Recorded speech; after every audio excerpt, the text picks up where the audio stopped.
தாய் தமிழ் உறவுகளுக்கு வணக்கம். வாங்கிய காசை திருப்பித் தர சம்மதித்தார் கமலஹாசன்.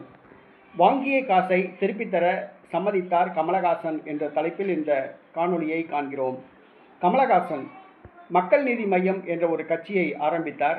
ஜெயலலிதா மறைவுக்கு பிறகு கட்சி ஆரம்பித்தால் தமிழ்நாட்டின் ஆட்சியை பிடித்து முதலமைச்சராகிவிடலாம் என கனவு கண்டார். கடந்த சட்டசபை தேர்தலின் பொழுது வந்தவர் போனவர்களுக்கெல்லாம் சீட்டுகளை வாரி வழங்கினார். கடந்த முறை மண்ணை கவ்வினார். கமலஹாசன் கூட வெற்றி பெறவில்லை. பின்பு தன்னுடைய கட்சியை திமுகவிடம் கொண்டு போய் சேர்த்தார். ஒரு ராஜ்யசபா எம்பி சீட் வாங்கினார். கடந்த பாராளுமன்ற தேர்தலிலும் அந்த கட்சி போட்டியிடவில்லை. நடைபெற உள்ள சட்டசபை தேர்தலிலும் கமலஹாசன் கட்சி போட்டியிடவில்லை. ஆனால் வருகிற சட்டசபை தேர்தலில் போட்டியிட விரும்புபவர்கள் விருப்ப மனு அளிக்க வேண்டும், அதனுடன் சேர்த்து 50,000 ரூபாய் கட்ட வேண்டும் என கட்டளையிட்டிருந்தார். 60 நபர்கள் கமலஹாசன் கட்சிக்காரர்கள் மக்கள் நீதி மய்யம் சார்பில் போட்டியிட விருப்ப மனு தாக்கல் செய்தார்கள். அவர்கள் அனைவரும் தலா 50,000 ரூபாய் கட்டினார்கள்.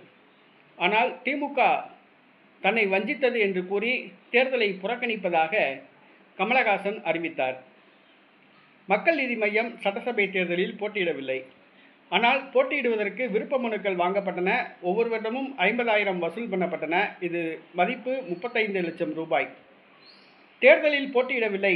அப்படி என்றால் விருப்ப மனு கொடுத்தவர்களுக்கு அந்த பணத்தை திருப்பி தர வேண்டும், அதுதான் முறை. ஆனால் அந்த பணம் கட்சி வளர்ச்சிக்காக வங்கியில் செலுத்தப்பட்டது என்று கூறி கமலஹாசன் பணத்தை தர மறுத்தார். இந்த சூழ்நிலையில் இந்த செய்தி சமூக வலைதளங்களில் வைரலானது.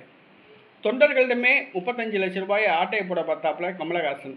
இந்த செய்தி சமூக வலைதளங்களில் வைரலாச்சு. பலருடைய கண்டனத்துக்கு உள்ளானார். பின்பு நேற்றைய தினம் யார் யார் விருப்ப மனு கொடுத்துருக்காங்களோ அவங்களுக்கு அந்த பணம் திருப்பி தரப்படும் என்று கூறியுள்ளார் கமலஹாசன்.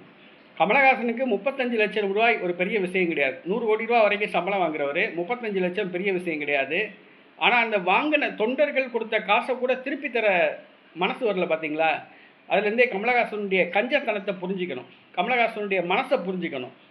இன்னும் கமலஹாசன் கட்சியில் இருக்காங்க பாருங்க, அதான் ரொம்ப வேதனையான விஷயம். பாராளுமன்ற தேர்தலில் அந்த கட்சி போட்டியிடலை, சட்டமன்ற தேர்தலில் போட்டியிடலை. அப்போ கவுன்சிலர் தேர்தலையாவது போட்டியிடுவீங்களா? அதுவே கேள்விக்குறி. ஆக ஒரு அரசியல் கட்சி ஆரம்பித்தா தேர்தலில் போட்டியிடணும். 2 தேர்தலில் போட்டியிடலை, சட்டசபை தேர்தலையும் போட்டியிடலை, பாராளுமன்ற தேர்தலையும் போட்டியிடலை. கவுன்சிலர் தேர்தலையாவது போட்டியிடுவாங்களா? கவுன்சிலர் தேர்தலில் அரசியல் கட்சியிலே தேவையில்லை. வேட்பாளருடைய சொந்த செல்வாக்கு தான் வெற்றி தோல்வியை நிர்ணயிக்கும். ஆக கமலஹாசன் எதுக்கு கட்சி ஆரம்பித்தாப்புல, எதுக்கு கட்சி நடத்துகிறாப்புல அப்படிங்கிறதே தெரியல. ஏதோ ஒரு ராஜ்யசபா எம்பி சீட்டை வாங்கி கட்சி ஆரம்பித்ததுக்கு ஒரு வாய்ப்பை பெற்றுட்டாப்புல, அவ்வளோதான். இனிமேல் அவர் வர சட்டசபை தேர்தலையோ பாராளுமன்ற தேர்தலையோ போட்டியிட போகிறது கிடையாது. கட்சியை காலி பண்ணிட்டு போகிறது தான் முறை. தொண்டர்கள் அந்த கட்சியை விட்டு விலகி வேறு கட்சியில் போய் சேர்றது தான் நல்லது.